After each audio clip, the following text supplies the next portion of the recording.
Si te dijera que no es necesario doblar el acero transversal de una placa para introducirlo dentro de su elemento de borde, ¿me creerías? Bueno, en este video vamos a aprender cuál es la manera correcta y vamos a mencionar los errores típicos. Por ejemplo, colocar el acero transversal por fuera es uno de los errores.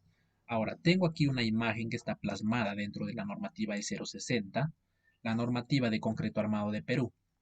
Lamentablemente, nuestra normativa no ha sido actualizada hace ya varios años.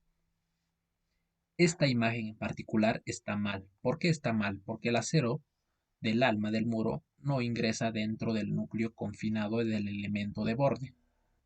Como podemos ver aquí, está por fuera, lo cual ante un evento sísmico es un riesgo, ya que se podría presentar en este caso desprendimiento del recubrimiento y posteriormente el desprendimiento de la barra, lo cual puede llevar al colapso de este elemento estructural. Recordemos que las placas, un nombre más técnico es muro de corte, y como su nombre lo dice, trabajan generalmente a corte, debido a su gran rigidez en uno de sus planos. En la mayoría de ocasiones, quien domina el diseño es el diseño por corte. Cuando el muro es un poco esbelto, también podría dominar lo que es el diseño por flexión. Cuando actúa la fuerza cortante, se producen grietas aproximadamente a 45 grados dentro del muro, sobre todo en los extremos o en la parte baja, cerca de la base. Cuando tengo estas fuerzas cortantes de los entrepisos, en este caso por acá baja un puntal de compresión, de esta manera, y por acá en la esquina contraria voy a tener tracciones. ¿Por qué tengo tracciones?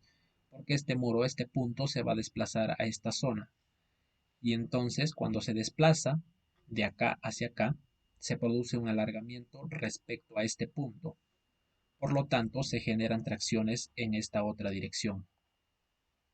Es por ello que por acá se van a producir grietas más o menos a 45 grados, sobre todo en la base del muro, donde los esfuerzos son mayores. Aquí es donde necesitamos el refuerzo transversal u horizontal. Las demás fuerzas que tenemos acá, generalmente quien trabaja es el acero longitudinal o vertical. Como te repito, el acero transversal es generalmente para corte. Tengo aquí fallas típicas en los muros. Vamos a ver por qué sucedieron. La primera falla es una falla en la base por flexión. ¿Qué ha sucedido aquí? La cantidad de acero vertical o longitudinal ha sido insuficiente, es decir, acá faltó acero. Como se puede ver, el acero de esta zona ha alcanzado su resistencia a la fluencia, es decir, se ha estirado, es por ello que se tiene este tipo de falla. El siguiente es una falla por corte. Aquí ha faltado acero transversal, ya que como te mencioné es el encargado de resistir estas fuerzas de corte, ya que como ves, a manera de sutura mantiene unido el muro en esta dirección. La siguiente falla es una falla por deslizamiento de la base. En este caso, la fricción entre la parte superior y la base ha sido deficiente y la cantidad de acero longitudinal también ha sido insuficiente, por lo cual se ha producido este tipo de falla. Tengo acá una falla por junta de construcción. ¿Por qué ha sucedido esto? Bueno, una junta de construcción o junta fría siempre puede fallar. ¿Por qué? Porque muchas veces no se da la rugosidad necesaria en esta zona, por lo cual el único que quedaría para resistir el esfuerzo o la fuerza es el acero longitudinal. Entonces, cuando no se hace un diseño por corte-fricción en esta zona, este acero longitudinal muchas veces no es capaz de resistir esta fuerza cortante que se genera en este plano de la junta fría, por lo cual se produce este tipo de falla. La siguiente falla es una falla de cimentación profunda por tracción. Esta falla puede darse porque quizás este pilote que tengo acá no ha sido o no ha tenido la profundidad suficiente. Entonces, al venir una fuerza, en este caso ha cedido. La tracción ha superado, en este caso, la fricción del pilote eh, con el terreno. La siguiente falla es una falla de compresión. En este caso, muchas veces no se le provee los elementos de borde a placas que tienen que resistir grandes esfuerzos. Como sabemos, cuando se tiene flexión se tienen los siguientes esfuerzos. Por un lado, tenemos las tracciones, que son de esta manera, y por el otro lado tenemos las compresiones que ingresan.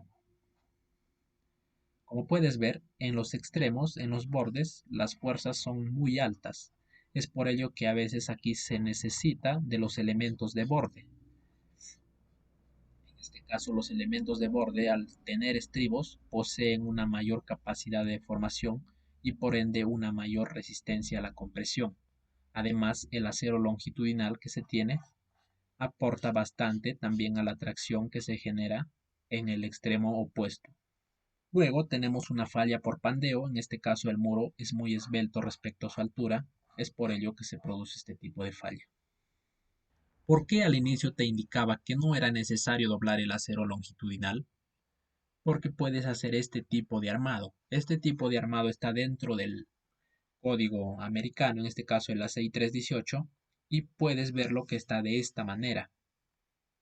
Como puedes ver acá, no es necesario doblar el acero, ya que podemos colocarle por la parte interna respecto al acero longitudinal. ¿Por qué? Porque cuando se va a usar estos ganchos o grapas suplementarias, estos son los que dan el verdadero confinamiento. La barra longitudinal trabaja generalmente a corte y en la parte central no es capaz de confinar al acero longitudinal o vertical. Ahora, observa aquí. Cuando yo coloco el acero transversal por dentro, con la grapa suplementaria en este caso, estoy agarrando tanto el acero longitudinal o vertical y también el acero transversal, lo que no sucedía con el armado tradicional que muchos están acostumbrados, donde colocan el acero longitudinal por dentro de esta manera. Lo colocan de esta manera y luego colocan las grapas acá, donde estas grapas solo están agarrando al acero longitudinal y este de acá está quedando sin confinamiento muy simple solo por el uso del alambre. Cuando las placas tienen una dimensión considerable, es complicado armarlo en el suelo y luego levantarlo, sobre todo cuando no se posee una grúa. Aquí podemos hacer uso de estos ganchos, es decir, primero se arman los elementos de borde, se lo levanta tipo columnas y luego se comienza a colocar el refuerzo del alma del muro. Se va colocando y en este caso a veces es complicado colocar estas grapas con ganchos a ambos extremos y se puede hacer uso de estas grapas o ganchos suplementarios donde el doblez de un lado es a 135 y del otro a 90. Estos ganchos suplementarios aparecen dentro del código ACI y pueden ser usados siempre y cuando se alternen de esta manera. Es decir, acá el gancho está a un lado, acá al otro lado y así se va alternando. En la siguiente fila o en la fila superior también debe suceder la misma alternancia. En este caso el gancho pasaría a este lado y la parte recta al otro lado. Lo mismo con las siguientes. Es decir, debe estar alternada tanto en horizontal como en vertical para tener una resistencia muy similar a lo que tendríamos con los ganchos a 135 grados en ambos extremos de la grapa.